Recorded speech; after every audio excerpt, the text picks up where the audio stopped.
So we are here at Meba Music Berkeley with What's up ElIT again? and the latest with hip hop. What's going on, ElIT? What's going on these days? Well, we got some new releases.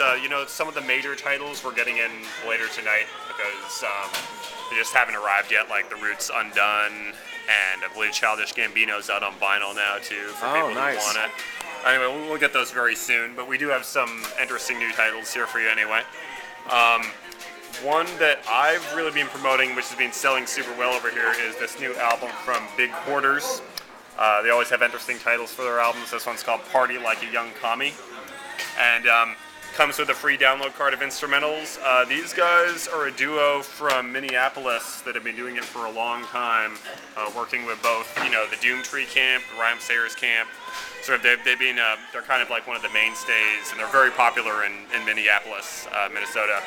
And they always have a very interesting approach to their music. They make really sort of offbeat boom bap type stuff. Their album before this, From the Home of Brown Babies and White Mothers, was excellent.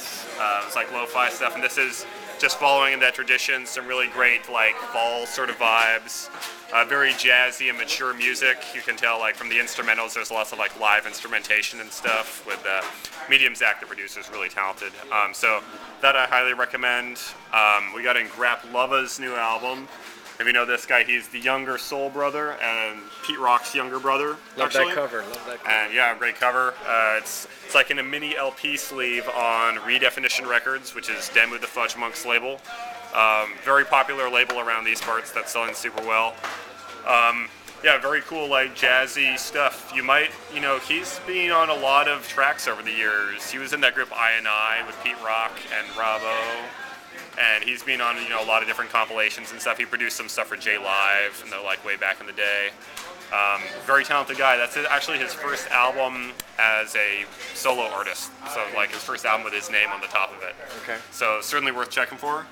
And these are an interesting thing we got in from consignment from my buddy No Can Do recently.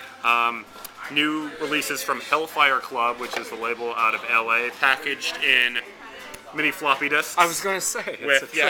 Interesting choice of packaging there. This one is Open Mike Eagle's new EP. We were talking about Open Mike Eagle, I believe, in the previous one. Always a very talented guy. He's got production from Blockhead on here and Bus Driver. He's also got a track featuring Serengeti, which I really want to hear. He's the best. An Open Mike Eagle and Serengeti collabo sounds very promising to me. Yeah. Over a Bus Driver beat, no less, which should be interesting. And this is Subtitle's new EP. I don't know if you're familiar with Subtitle's music, but he's another of the major dudes in the LA underground. He's been doing it for years and years, since the 90s. He always sounds kind of like, he's always reminded me of a computer program in the way he raps, and that he has a very sort of monotone voice that almost sounds like a computer talking to you or something, but it's usually very interesting, especially paired with his sort of strange electronic beats that he uses. Yeah. And he's now signed to No Can Do's label Hellfire Club with Open Mike Eagle and them. He's putting out a full-length My So Crep Life next year, and this is sort of the EP Blackjack Parsons that's a prelude to that. So that should be really ill.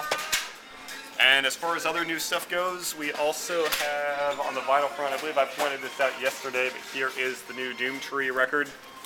Very limited with a free download card.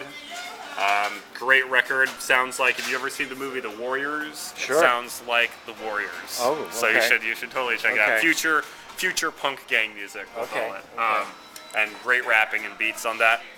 I guess that just about sums it up. Okay, one last thing. Just over here, I saw this on Finders Keepers, this vinyl set. This looks like a really good little thing here. For sure. Wheeler's Groove. Yeah, it's got some 45s and a bunch of 45s, actually. Yeah. It's some really interesting Seattle funk in here, for sure. Definitely worth checking out for like the connoisseurs of like funk music and soul stuff. Like, for sure, it's really good. Okay, well listen, thank you so much. No problem, Billy.